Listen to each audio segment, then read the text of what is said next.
नमस्कार, मैं हूं प्रशांत भारद्वाज और आप देख रहे हैं न्यूज रूम पोस्ट। कांग्रेस के पूर्व अध्यक्ष राहुल गांधी की भारत जोड़ो न्याय यात्रा लोकसभा सीटों के लिहाज से देश के सबसे महत्वपूर्ण राज्य उत्तर प्रदेश में इस समय है।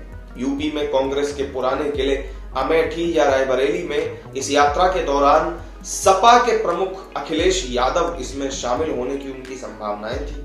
खुद उन्होंने भी कहा था कि वो रायबरेली या अमेठी में इस यात्रा में शामिल होंगे, लेकिन सीट बंटवारे पर जारी रार के बीच अब अखिलेश यादव के इस यात्रा में शामिल होने पर सस्पेंस गहरा गया है। अखिलेश यादव अमेठी में इस यात्रा का हिस्सा नहीं बने और अब सूत्रों की माने तो अखिलेश यादव रायबरेली में भी इस यात्रा में शामिल नहीं होने वाले हैं। ऐसा इसलिए भी है क्योंकि अखिलेश ने एक दिन पहले ही ये दो टूक कह दिया था कि अगर कांग्रेस के साथ गठबंधन फाइनल नहीं हो पाया तो वो राहुल गांधी के साथ रायबरेली में यात्रा में शामिल होने नहीं जाएंगे।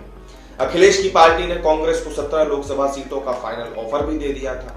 कांग्रेस और सपा नेताओं के बीच सोमवार देर रात तक बातचीत हुई, गहमागहमी रही, लेकिन सीटों पर सहमति फिर भी नहीं बन पाई। सपा और कांग्रेस के बीच अभी तक सीट शेयरिंग पर फाइनल डील नहीं हो पाई है और इसका असर दोनों ही पार्टियों के रिश्तों और राहुल गांधी की यात्रा पर पड़ता हुआ भी दिखाई दे रहा है, जिसे एकजुटता दिखाने का एक बड़ा मौका माना जा रहा था इंडी गठबंधन के लिहाज से।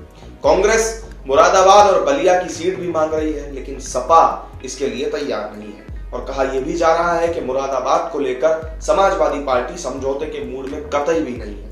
कांग्रेस भी मुरादाबाद सीट के लिए अड़ी हुई है। जानकारी के मुताबिक कांग्रेस बिजनौर की सीट भी चाहती है, लेकिन सपा ये सीट कांग्रेस को नहीं देना चाहती। दोनों ही पार्टियों के बीच इनमें 17 सीटों पर सहमति भी बन चुकी है।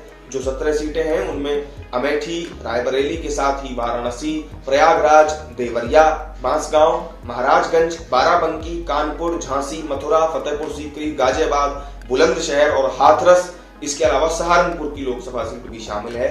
यानी इन सीटों पर तो सहमति बन गई है, लेकिन 3 सीटें ऐसी हैं जिन पर पेंच अभी भी फंसा हुआ नजर आ रहा है और ये सीटें बलिया, मुरादाबाद और बिजनौर की सीट है। दोनों ही दल इन सीटों के लिए अड़े हुए हैं। अब ऐसे में देखना होगा कि गठबंधन में इन सीटों का पेंच सुलझाने के लिए किस तरह और क्या रास्ता कांग्रेस और सपा मिलकर निकालती। तो क्या यूपी में सीटों को लेकर उलझा ये पेंच इंडी अलायंस के खात्मे की वजह यूपी में बन जाएगा? आपका क्या मानना है? कमेंट करके हमें जरूर बताइएगा। वीडियो अगर अच्छी लगी हो तो लाइक और शेयर कर दीजिएगा और चैनल को सब्सक्राइब करना मत भूलिएगा। फिर मिलेंगे एक नई वीडियो में नई जानकारी के साथ। नमस्कार।